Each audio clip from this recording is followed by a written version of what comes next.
Hello guys, a very good morning to all of you. আজকে ছিল আমার week off, তাই উইক অফে কী কী করলাম তোমাদের সাথে একটু শেয়ার করে নিলাম। ফার্স্টে আজকে সকাল সকাল স্নান সেরে নিয়েছি, স্নান সেরে নিয়ে এবার একটু স্কিন কেয়ার করে নিলাম। কেন বলো তো, স্কিন কেয়ার করাটা না খুবই ম্যান্ডেটারি, যেটা তোমরা সবাই জানো। আর সত্যি কথা বলতে এমনি সময় করে হয়ে ওঠা হয় না, কারণ মেকআপ করার আগে অতটা প্রপারলি করা হয় না। এবার বাড়িতে থাকলে যেটা হয় কি, আমি একটু স্কিন কেয়ার করি, কারণ তাও আবার এক একদিন হয়, কখনো কখনো হয় না। তো একটু টোনার লাগিয়ে নিলাম, একটু সিরাম লাগিয়ে নিলাম, সরি সিরাম ছিল না, এটা লাগিয়ে নিয়েছি হচ্ছে ময়শ্চারাইজার, একটু লিপ বাম লাগিয়ে নিলাম। তো আজকে সকাল সকাল বাজার চলে গেছিলাম, তো কিছু জিনিস কিনে নিয়ে এসেছি, আর বাবা কিছু জিনিস কিনে এনে দিয়েছে। তাই আজকে একটুখানি রাইস আর পনির বানালাম। তো রাইস আর পনির বানানোর প্রসেস এমন কিছু নয়, তোমরা সবাই জানো, বাট তবু একটু শেয়ার করলাম। ফার্স্টেই দেখো যা যা এনেছি সেগুলোকে সব একটু নিয়ে নিলাম। তো এইগুলো যেগুলো দেখছো না, আমি এই যে কাটাগুলো সেগুলো সবগুলো একবারে কেটে নিয়েছি। তারপর কাটার পর এগুলো আস্তে আস্তে ভেজে নিলাম। বিনস, গাজর, ক্যাপসিকাম তিনটেকে ভেজে নিয়েছি ভালো করে। তারপর এই কাজু কিশমিশ একটুকুনি দিয়ে দিলাম।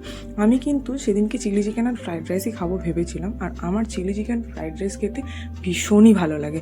আমাকে যারা পার্সোনালি চেনে তারা প্রত্যেকেই এক কথায় জানে যে আমি চিলি চিকেন ফ্রাইড রাইস খেতে ভীষণ ভালোবাসি। চালটা রেডি হয়ে গেছে, ভাতের একটু গুঁড়ো চিনি ছিল, গুঁড়ো চিনি দিলে একটু মেল্ট হয়ে যায় তাড়াতাড়ি, ওই জন্য গুঁড়ো চিনি দিয়ে দিলাম। তো আর যে সমস্ত ফ্রাইসগুলো ছিল সেগুলো ভাতের মধ্যে দিয়ে হালকা একটু নুন দিলাম। ভাতটা প্রায় রেডি হয়ে গেছে, বলতে গেলে পুরোটাই রেডি। এবার চিলি পনির বানিয়ে নিচ্ছি। তো পনিরটাকে হালকা করে ভেজে নিলাম। কোটিং করে ভাজতাম, বাট কোটিং করে ভাজার সময় ছিল না অত, ওই জন্য কোটিং করে আর ভাজিনি, নর্মালি ভেজে নিলাম। কড়াতে আদা, রসুন, পেঁয়াজ আর শুকনো লঙ্কা দিয়ে ভেজে নিচ্ছি। তারপর ক্যাপসিকামগুলোও দিয়ে দিলাম।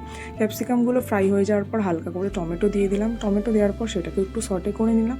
তো সটে করার পর তারপরে একটা আমি একটু লঙ্কা গুঁড়ো একটু দিই, আমার ভালো লাগে ফ্লেভারের জন্য, কাঁচা লঙ্কা, একটু সামান্য নুন দিয়ে দিলাম। আর এবার যেটা দিচ্ছি সেটা হচ্ছে soya sauce, chilli sauce, tomato sauce, তিনটেকে রেড চিলি সস, এই চারটেকে একটুখানি গুলে নিয়ে তার মধ্যে অ্যাড করে দিলাম জলের মধ্যে। এবার একটুখানি কর্নফ্লাওয়ারের স্লারি দিয়ে দিলাম, ওটা জাস্ট একটু থিকনেস বাড়ানোর জন্য। একটু ধনেপাতা, এটা তোমরা অ্যাড করতেও পারো, নাও করতে পারো, এটা অপশনাল থাকে সবার ক্ষেত্রে। টাটা।